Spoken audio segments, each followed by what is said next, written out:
Hello YouTube, Ken Hayao here with another Black Desert Online patch notes video for you here from Korea, and today is April 15th and the patch notes actually came out on Tuesday this week on April 14th, and I saw that yesterday, but I figured we'd keep up the schedule here, a regular schedule for Wednesday releases for the patch notes video, so you may or may not already have heard some of this information, and if you had, good for you. If not, then welcome to my version of the patch notes for this week here from the Korean server. Not a lot of changes this week, which is good for me, which means less work for me, but this week we'll try to go over the class changes here on the video. I had a couple of requests to include the class changes in the patch notes videos here last week, and this week there are not that many class changes, so I'll try my best to give this information to you here today. And if you would rather not see those on subsequent videos, you can also feel free to let me know down below. Well, let's get started. So we start here with a little change for sailing, I suppose, for your boats, for shooting cannonballs from your boat, and this is from your captain control cannons, not from your friends shooting your cannons. But now this skill here has been changed so that you can more accurately shoot your cannons. That's the whole goal of the change anyways. There's a couple of different steps here they have to take now to use the skills. On Q, you press Q to use the left cannons, and E to use your right cannons, and then if you just tap it once, it will enter the accurate mode, and then you gotta hit it again, and the space bar. There's a whole set of instructions here. Anyway, the point is they're changing so that it's more accurate and easier to hit things from your cannons. And if you're using a captain controlled cannon on your ship while you're sailing, it'll be good for monster hunting and other assorted cannoning activities. Canoeing? Is that a word? It is now. All right, so that's pretty much it. And this is just saying what ships are affected and things like that. It's probably a good change. I don't know much about sailing yet. I just started yesterday doing a little bit of sailing, trying to get into bartering here. But anything that makes life easier and more accurate it's always better. I don't know if it's going to be easier to have a 3 or 4 step process to shoot your cannons, but at least it will be more accurate. Hopefully it will indeed be an improvement and not a nerf of any kind. Then we have a bunch of events here. This is related to a one-time password here. They're giving you a 5% scroll loot increase. Scroll for an hour. No, I'm not sure. It's this doesn't seem like a reward at all. It feels like it's just joking, just teasing you. But I don't know if this is gonna apply to you guys. But it's a one-time password thing. Protection measures, and then everybody's favorite fishing event is back, or the AFK fishing by the beach there to get those 500,000 silver or 10 million silver fish. I've never done this really. I never had good luck. I find that I get better money per hour doing AFK cooking or other things, but maybe I'm wrong. If you've had good luck, if you think if you recommend doing this event, feel free to post in the comments down below. Maybe I'll try this here. Leave my carrot fishing there whenever I'm not playing the game. Might be a good investment. 10 million fish, depending on how many of these we catch per hour, right? It may or may not be a good deal. Then they have the new login event, login rewards here. Blackstones. Nothing new here. Nothing incredibly good. Pretty much just medium garbage. The only good thing here is of course the accessory, which is it really that good? I don't know. I don't often get anything good out of these boxes. It's more like another tease reward here from Pearl Abyss. Really nothing great, but then again, there's not often there's something great out of these daily rewards, because after all, they're just for logging into the game, right? You shouldn't get too many decent rewards or great rewards from logging into the game. And then you have another event here. This is to get these potions here, these drinks here, which will increase your health, which in turn will increase your HP. And you can plant. You get these here as in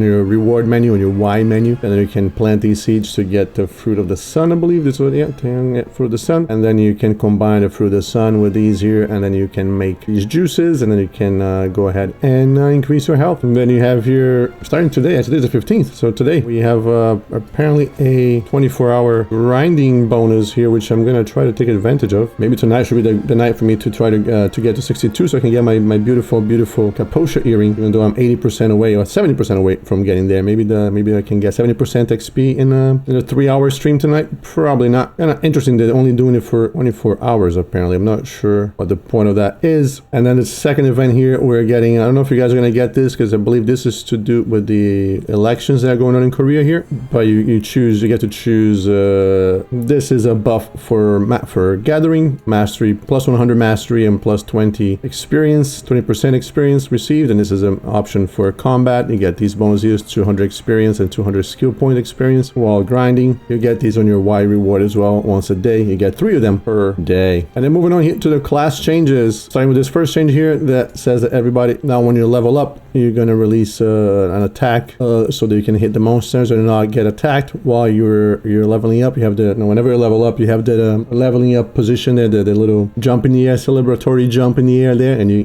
can get attacked, but now you're going to explode and hurt the monsters around you, hopefully preventing them from hitting you. And then moving on here to the ranger changes, it has to do with a skill of flow. So apparently before you cannot use the flow rooting was not working after Vine Knot, but they supposedly have fixed that. Now you can use rooting after Vine Knot. And moving on for the berserker or giant here, and the first change for the giant is a fix to one of their skills. It wasn't hitting 10 times sometimes, but it should be fixed, and that's for the skill called, this one here, split shot. Apparently wasn't hitting everybody or 10 times or 10 targets, but now it is. The next change for the giant, for the berserker here, I'm not quite following, because it says that there was super armor on this skill here, which is your raging thunder, that a super armor was not applying on the slot when you use it as a slot. It must be the Black Spirit one, because the Black Spirit one has super armor, but not the regular one. So apparently the super armor was not applied before, but they fixed it. It should be fixed now. And then moving on to the Valkyrie here, the Valkyrie only has one change this week, and it's a pretty good change in my opinion. It has to do with your succession here. If you use forward and C or W and C after just counter, you will activate Purificazione as opposed to whatever it was before. I actually have a huge problem with this skill here, because often with the Valkyrie, if you hit forward and C or W and C, you actually use Sanctitas instead, when it clearly should be forward and C should be Purificazione. So I wish they would change all the time so that you can actually choose whatever skill you want to use accurately, instead of having to use things like sharp light to guarantee that you get the skill that you want, or putting in the bar, in a quick slot bar. But it's a step in the right direction. So now you can use just counter and forward C. You're not going to jump in the air like whatever happened before. I don't know, but now it's fixed. The Mehua has a few changes here. Let's see what the Mehua has for us. All right, so these are all changes to Petal Bloom. They changed the forward guard to a super armor while charging. They removed the knockdown effect, and they made it so that you cannot regen your stamina while you're charging this skill. And the last change here, before, if you were under the effects of your awakening buff, apparently this skill would not need to be charged, but now you have to charge them even while you have your awakening buff applied to you. And they increased the range for Petal Drill and December and Petal Bloom. And by range, apparently they mean the cone, the width of the cone, so that now it hits on the sides as opposed to just in front of the character. All right, so moving on to the Lon here. Lon has only one change to the Blade Dance skill, and apparently the super armor was not applying sometimes, but now it should be fixed. And then we have a ninja here. The first change for the ninja, from, if I'm following this correct, apparently you should change back to the main weapon if you use back in S from Awakening, I assume, but now you no longer can do that. Whether or not that's a good thing, I'll let your ninja mains decide. And then we have a Kunoichi and ninja combined change here, and that has to do with the ghost step here, your stealth skill not working well if you hit your S key after your ghost greeting, something like that. Apparently there was some bug going on with these two skills combined, but now they supposedly fixed that for the ninja and Kunoichi. Now moving on to the item changes here, we have Khafra Stone. Khafra Stones have been kind of reorganized, reworked, if you will, a little bit. Two changes here for Khafra Stones. So now you get 95% of your stones back when you remove them from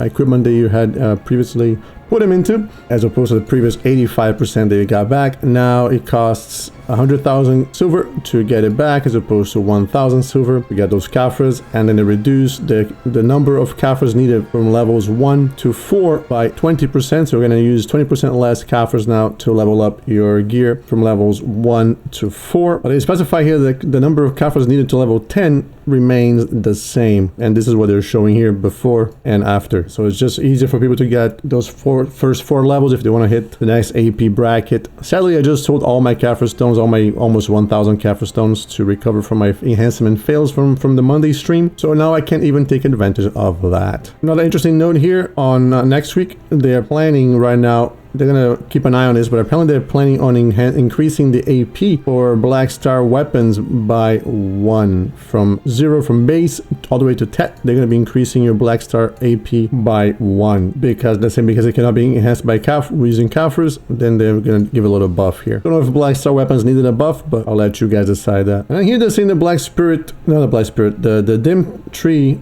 armor, you need 8,000 260 Caphras to get to level 10. I'm not sure if that was already the... They're not saying they changed anything, but I don't remember what the level 10 total was, but this is what it is now, level 10. I believe this seems about right for what it used to be before. But anyways, and then some content changes here. They add another book or adventures book so you can go to those account-wide bonuses for your characters. Small bonuses, but good bonuses nonetheless. And I still gotta finish most of my books anyway, so I'm nowhere near the point of taking advantage of any of these. I really gotta get on that. They added 4 new sailors. I don't know much about sailing, and I don't know if these are good stats or bad stats. They're not even showing anything. They're showing some stats here, but anyways, just for the boat. Yeah, I don't know anything about sailors. You can find them in Valia and Ilia Island. And then some season server changes here. Nothing major, just quest changes. Every day you have a daily quest that changes, like a little to get bonus stones for enhancement, and you have little requirements. They can go and do, I don't know, stuff they would be doing in the game anyways, like gathering knowledge from here, or feeding your workers beer, or getting some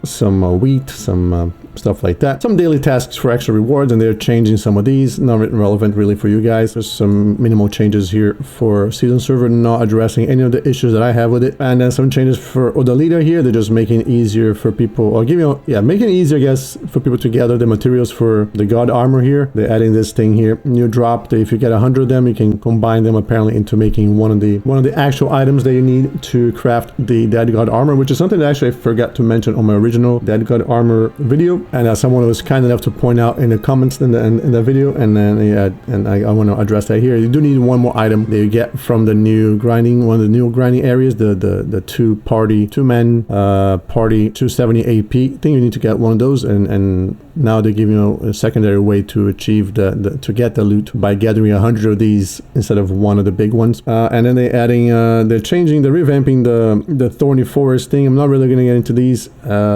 because you guys don't have this area anyways, and by the time you get Odalita, these are not going to be changes anymore, but these are just relocating some monsters, and apparently there's a special event that happens at Odalita now for different monsters, and I believe these monsters have a higher chance to drop the item that you need to craft your Black Star armor or something of that sort. And then change some monster name changes here, and these are all Odalita related areas, so I'm not going to really cover it. Nothing really major here, just small changes. And then we're down to the knowledge changes and quest changes and other things here, and UI changes and system changes. And this is where normally we would go into the pro shop changes and new things and sales and stuff like that, but apparently there's nothing really happening this week in the pro shop. I checked there's nothing new for sure, and I didn't notice any sales or anything like that. So I think that's gonna have to be it for the patch notes for this week. But yeah, continue to let me know in the comments below if you want me to continue to get into the class changes for every patch. Right now it's kind of rough for me. It takes a long time because I don't know the skills, and I have to keep switching back and figuring out what the skills are, especially because BDO Codex has a tendency to stop working. So it's a little bit of a hassle, but I'm sure as I get used to the skills it'll become a lot easier for me to do those. But so yeah, let me know in the comments down below if you would like me to go over the class changes. If there are too many class changes in a video, I will probably do a separate video with the class changes so I can get the main patch notes out before I go to work, and then I can maybe get the class changes done on a Thursday when I have more time to make a video. But yeah, if you liked the video and thought it was informative, I would appreciate if you could hit that like button. And if you want to see more video content from me, don't forget to subscribe, and also come join our Twitch stream. I stream every Monday, Wednesday and Thursday, 9 p.m. Korean Standard Time. And come join our Discord community as well. Links for those things down below. And that's going to be it from me for now. And I will see you guys on the next one. Take care.